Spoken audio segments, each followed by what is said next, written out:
আসসালামু আলাইকুম। তো আমি আজকে দাঁড়িয়ে আছি আপনাদের সামনে, বসে আছি।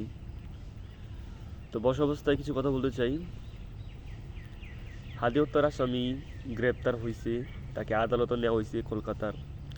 সেখানে কিছু উগ্রবাদী সাংবাদিকরা তাকে প্রশ্ন করছে, হাদিকে কি বিএনপি জামাত মিলে হত্যা করছে? বলেন বলেন বলেন বলেন। ওরা দেখছে জামাত ইসলাম বিএনপি হাদিকে হত্যা করছে, বিদায় বলতেছে। মানে কতটা উগ্রবাদী সাংবাদিক এগুলা, মানে এরা যে কিভাবে তৈরি হয়েছে আল্লাহ বলতে পারবো। কি এর মধ্যে কি বলে বলতেছে। তো যাই হোক, আদি হত্যার আসামি সে গ্রেপ্তার হয়েছে, আমরা দেখতে পারছি। তাকে আদালতে নেওয়া হয়েছে। আবার কথা বলছে, যেই হত্যা করুক তারা দেশে আনুক, বাংলাদেশের মধ্যে এই না, তারপর ফাঁসির মঞ্চে দাঁড়া করা, তাইলে বের হয়ে যাব। কে তারে হত্যার নির্দেশ দিছে, কে হয়েছে গিয়া মাস্টার মাইন্ড, এটার মাস্টার মাইন্ড আর কি। তর করে বেরিয়ে যাবো, ঠিক আছে। তো আমরা চাই বাংলাদেশের মধ্যে হাদি হত্যার আসামিকে আনা হোক, ফয়সালকে এনে ফাঁসি দেওয়া হোক সম্মুখে। তাহলে দেখবেন বিপ্লবীদেরকে হত্যা করার সাহস কেউ পাইব না।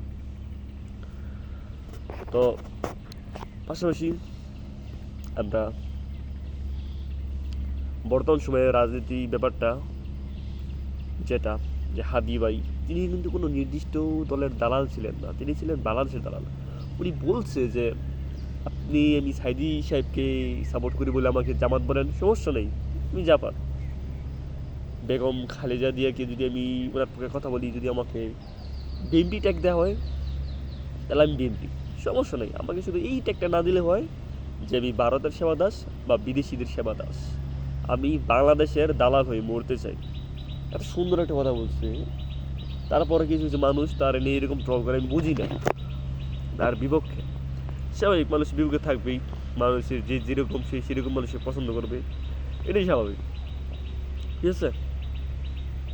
তাহলে আমাদের সকলকে সঠিক বুঝ দান করুক, আমাদেরকে বোঝার তৌফিক দান করুক।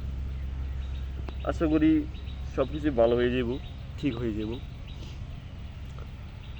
তো বর্তমান বাংলাদেশের পরিস্থিতি খুবই অন্যরকম যাইতেছে। আমরা যতটা আশা করতেছি ততটা মনে আশা পূরণ হইতেছে না। তারপরও বিশেষ করে বিরোধী দল, সরকারি দল সকলকে সাপোর্ট করা উচিত। আমার মনে হয় আপনি যদি বাংলাদেশকে উন্নত করতে চান, ঠিক আছে, বিভিন্ন দেশের মতো, তাহলে আপনার কোনো রাজনৈতিক দলে দালাল হইতে পারবেন না। সবার প্রথম আপনাকে বাংলাদেশে দালাল হইতে হবে। তারপর মনে করেন যে অন্য কোনো দলে সাপোর্ট করতে হবে, বা অন্য কোনো দলে সাপোর্ট না করলেই চলবে, ঠিক আছে, কিন্তু বাংলাদেশের দালাল হইতে হবে। তার ছাড়া সম্ভব না। আপনি বিএনপি বলেন, জামাত বলেন, আওয়ামী লীগ বলেন, এনসিপি বলেন, কোনো দলে সাপোর্ট করা যাবে না। তাদের শুধু সহযোগিতা করতে পারবেন। অন্য বক্তব্যে যদি আপনি সাপোর্ট করেন তাহলে নিজের প্রতিবার নিজেই নিতে হইব। সবাই ভালো থাকবেন।